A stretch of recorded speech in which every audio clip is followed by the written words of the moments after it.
우리 함께 말씀 보도록 하겠습니다. 말씀은 마태복음 14장 13절로 22절까지의 말씀 함께 보겠습니다. 신약성경 23쪽에 있습니다.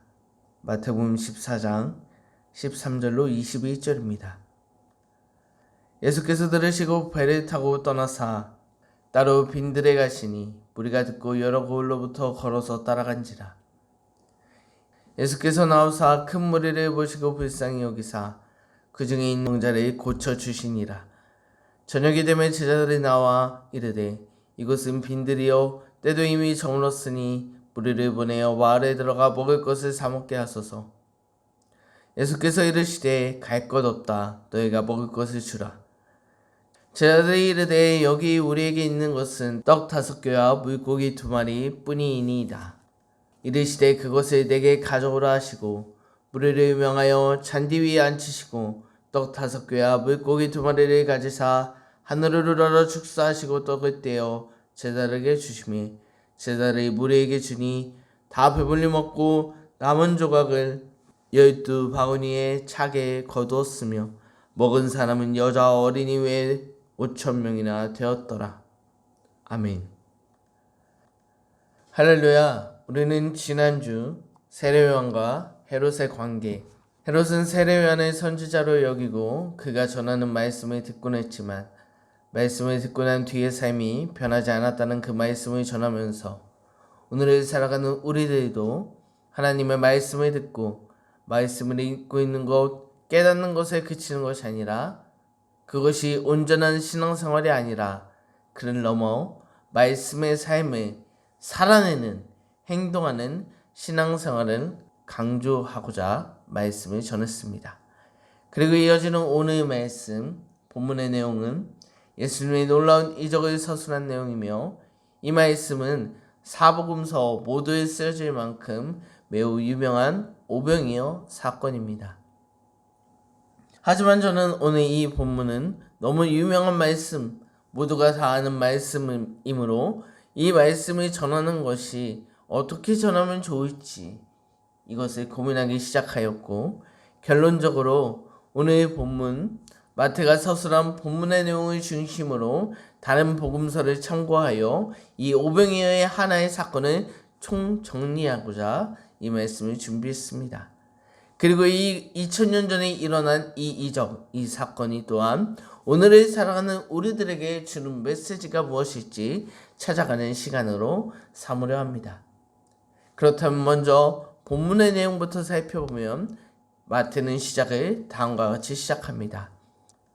예수께서 들으시고 배를 타고 떠나사 따로 빈들에 가시니 무리가 듣고 여러 고을로부터 걸어서 따라간지라 라고 언급하고 있으며 마태는 예수님께서 배를 타고 가신 곳과 무리가 걸어갔다는 것에 대해 요한복음처럼 예수님께서는 갈릴리 호수를 지나신 것이고 그를 따르는 무리들은 육지로 따라온 것이라고 설명하지 않았습니다.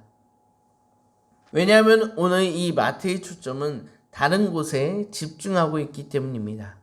오늘 본문 13절의 말씀을 다시 보면 그는 오병이어를 서술한 다른 복음서와 다르게 예수님께서 세례 요한의 죽음을 들으신 것을 언급함으로써 예수님께서 빈들로 이동하신 일과 세례 요한의 죽음을 연결하고 상대적으로 차린 것이 많았던 그 헤롯 왕의 생일잔치와 그 궁궐과 대조적으로 아무것도 없는 빈들 광야를 등장시킴으로써 예수님과 그의 제자들이 아무것도 없는 빈들로 이동한 것을 부각시키고자 마태는 오늘 이 본문을 이렇게 시작하고 있는 것입니다. 그렇다면 그 아무것도 없는 빈들 광야에서 예수님께서 가장 먼저 하신 일은 무엇일까요? 이는 14절 말씀으로 예수께서 나와서 큰 무리를 보시고 불쌍히 여기사 그 중에 있는 병자를 고쳐주시니라 라고 말씀함으로써 배에서 내리신 예수님께서 자신을 따라온 무리를 보시고 목 잡는 양같이 불쌍히 여기사 그들의 병을 고쳐주시고 그들에게 복음을 가르치시니 어느덧 날이 저물어 저녁 식사 때가 찾아왔습니다. 그리고 제자들은 이 말씀에 빠져있는 예수님을 찾아가 예수님 날이 저물었습니다. 그리고 이것은 빈들이 오니 먹을 것이 없사오니 그들을 보내어 밥을 먹게 하시는 것이 어떻겠습니까? 이렇게 여쭙습니다. 하지만 이 말씀을 들으신 예수님께서는 이들이 갈 것이 없다 라고 말씀하시며 이들을 보내지 말고 너희들 제자들이 모인 이들에게 먹을 것을 주라고 말씀하셨습니다. 이렇게 예수님께서 제자들에게 말씀하셨다는 것은 상식적으로 생각해 본다면 이미 제자들에게 먹을 것이 넉넉히 준비되었다거나 혹은 그들을 먹일 수 있는 돈이라도 있어야 하겠지만 예수님을 따르는 제자들이 어떠한 돈이 있었을 것입니까? 그리고 그들이 가진 것이라곤 떡 5개와 물고기 2마리밖에 없었습니다. 당연히 이 적은 양으로 무리를 먹이기에 턱없이 부족하였고 이들을 다 먹이려면 적어도 일꾼의 밤년 품삯인 200데나리온이라는 큰 돈이 필요했습니다. 제자들이 이를 어떻게 감당할 수 없는 일이 되어버린 것이죠. 하지만 예수님께서는 이 상황을 바라보고도 동요하지 않으시고 말씀하시길 지금 우리에게 있는 그 떡 5개와 물고기 2마리를 내게 가져오라 명하시고 하늘을 우러러 축사하시고 감사의 기도를 들으신 그 후에 제자들을 시켜 그것을 떼어 모인 이들을 먹게 하셨습니다. 그러자 그 적은 양 떡 5개와 물고기 2마리로 모인 이들 모두를 또한 배불리 먹이셨고 심지어 12바구니를 남기는 놀라운 사건을 보이셨습니다. 그리고 이것을 모인 이는 자그마치 5,000명이며 성경학자들은 여자와 어린아이까지 합산하면 대략 2만 명의 사람을 배불리 먹이신 사건이 바로 이 오병이어 사건이라 해석하고 있습니다. 그렇습니다. 물론 이 자리에 앉은 저와 여러분들은 오늘 이 말씀을 너무나 잘 알고 있으실 것입니다. 그래서 제가 괜히 여러 본문들을 조합하여 복잡하게 설명한다 생각하실 수도 있겠지만 저는 이 오병이어 사건 4복음서의 내용을 종합 정리하는 이 시점에서 오병이어는 아무것도 없는 광야라는 장소와 예수님께서 그들을 불쌍히 여기시고 한 사람도 빠짐없이 그들 모두를 배불리 먹이시는 오늘의 이 사건을 묵상하며 구약의 한 사건이 떠올랐습니다.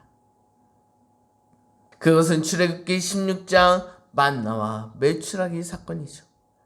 출애굽기 16장의 내용을 우리가 간단히 살펴보면 하나님께서 430년이라는 긴 세월 동안 애굽에 종살이 했던 이 이스라엘 백성들을 해방시켜 주셨지만 이스라엘 백성들이 고향으로 돌아가는 그 길이 아무것도 없는 광야 길에 연속으로 순탄치 않았으며 길을 나선 지 2달이 지나가니 점점 내가 준비해온 먹을 것도 체력도 떨어지자 그들은 출애굽했다는 그 기쁨은 점점점 사라지게 되고 오히려 이전에 배불리 먹었던 종살이 했던 때가 나았다고 말할 정도로 그들의 상황이 좋지 않았습니다.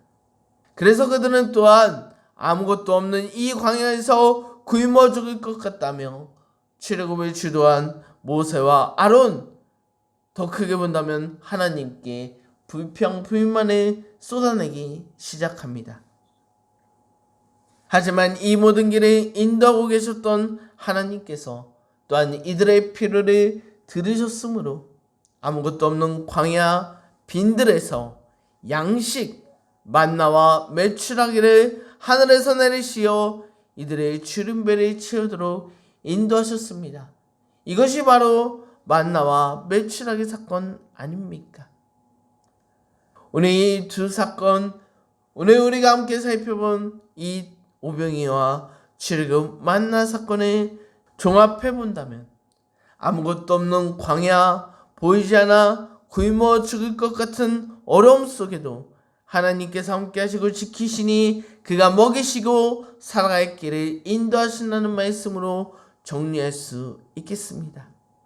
그런데 저는 이 본문을 정리하며 한 가지 의문점, 발견점이 있었으니 그것은 믿는 자, 하나님의 말씀을 따르는 자에게도 광야와 같은 아무것도 없는 어렵고 힘든 삶을 살 수 있다는 점입니다. 우리가 하나님의 말씀을 믿고 따르면, 믿음 생활하면 우리에게 늘 좋은 일만 가득할 거라 생각했는데 오늘 글을 쓰신 예수님과 함께한 백성들조차, 여호와의 말씀을 듣고 출애굽한 이스라엘 백성들조차 모두 광야에서 굶어 죽을 뻔하지 않았습니까? 그렇다면 하나님께서는 자신의 말씀을 따르는 이들을 왜 광야에 두시는 것입니까? 그리고 그들이 굶주릴 때까지 기다리신 이유는 무엇일까요? 그것을 생각하며 오늘 이 사건들을 다시 한번 묵상해 보니 저는 이 말씀들 속에서 하나님께서 우리에게 순종의 시험지로 광야를 사용하신다는 사실을 깨닫게 하셨습니다. 이 말을 좀 더 풀어보자면 오병이어를 설명하는 오늘의 본문, 이 마태복음에는 등장하지 않지만 동일한 장면을 서술한 요한은 요한복음 6장 5절에서 예수님께서 빌립에게 모인 무리들을 어떠한 방법으로 먹이실 건가 질문하시고 그 질문의 의도에 대해 다음과 같이 서술하기를 이렇게 말씀하시면 친히 어떻게 하실지 아시고 빌립을 시험하고자 하심이라 라고 말씀하시므로 예수님의 질문의 의도는 빌립의 해결책에 따르겠다는 의미보다 그를 시험하고자 질문하신 거였으며 예수님께서는 이 빌립을 포함한 제자들이 극한의 상황, 아무것도 없는 그곳에서 어떠한 믿음을 가지고 있는지, 어떠한 모습을 보이는지 보시려는 의도가 있었다는 것입니다. 이는 만나 사건에서도 마찬가지일 것이며 하나님께서는 만나를 허락하시기 전에 이들에게 만나를 주시며 자기의 말, 그의 지시에 얼마나 순종할 것인지 시험할 것이라고 말씀하셨다는 사실 또한 우리가 바라봐야 합니다. 즉 하나님께서 자신을 따르는 이들을 아무도 없는 극한의 자리로 몰아 하나님의 사랑이 느껴지지 않는 곳, 외롭게 느껴지는 그곳에서 정말 우리가 어떻게 행동하는지, 그럼에도 주 여호와를 찾아내는지, 세상의 방법을 궁리하고 주어진 현실에 불평불만 하는지 하나님께서 그들이 시험하는 장소로 광야를 택하셨다는 것입니다. 그리고 저는 이 본문을 묵상하며 이는 앞장인 그의 비유 두 번째 시간을 살펴본 마태복음 13장 24절 이하의 비유, 주사할 때에 가라지와 알곡을 구별하시는 방법이 오늘 광야 빈들에서 행동하시는 모습을 보시고 구별하시지 않으실까라는 묵상도 함께하게 되었습니다. 오늘도 이 주님의 말씀을 듣고자 이 자리에 나오신 저와 여러분, 오늘 이 오병이어의 말씀을 통해 우리의 삶이 마치 광야와 같아 아무것도 없는 빈들, 그곳에 혼자 놓여졌다 생각해 봅시다. 그렇다면 여러분들은 이스라엘 백성들처럼 하나님의 말씀대로 했는데 왜 이 모양 이 꼴이냐고 불만을 토로하시겠습니까? 아니면 예수님의 제자들처럼 세상의 방법, 내 생각, 내 머리로 해결하려 노력하시겠습니까? 부디 오늘 이 말씀을 듣는 우리는 우리의 생각과 마음을 앞서기보다, 내 감정을 내세우기보다 내가 있는 그 자리에서 아무것도 없음을 인정하고 예수님께서 하늘으로 기도하신 것처럼 있는 그 자리에서 주님의 도우심을 구하는 저와 여러분들 되시길 주님의 이름으로 기도드립니다.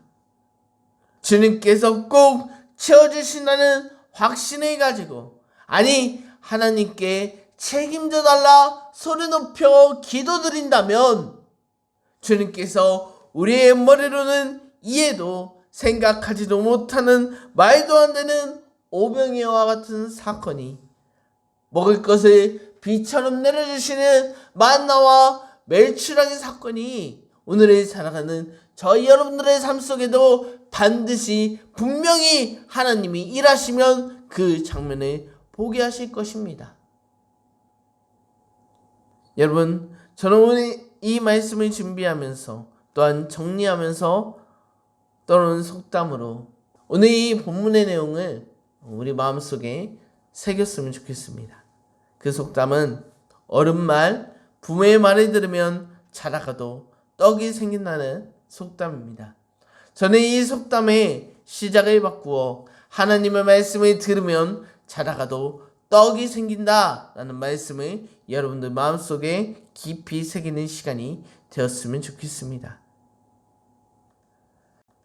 우리의 상황이 비록 광야 같은 곳에 놓였을지라도 그 주님의 말씀을 끝까지 의지하는 자에게는 주님께서 떡을, 큰 은혜를 내리신다는 이 말씀을 기억하며 우리가 어려움이 닥치거나 힘듦이 닥칠 때에 불평불만하고 내 생각, 내 방법, 내 의지대로 세상에 살아나가는 것이 아니라 그 어려움을 헤쳐나가는 것이 아니라 하나님의 말씀, 그 말씀을 깊이 깨닫고 묵상하여 끝까지 그의 말씀대로 살아내는, 그래야 추수할 때에 하나님의 곳간에 거할 수 있는 그곳에서 우리 서로 만나는 이 자리에 모인 저희 여러분들 되시길 주님의 이름으로 기도드립니다. 여러분, 오늘 이 말씀 기억하며 함께 찬양하시겠습니다.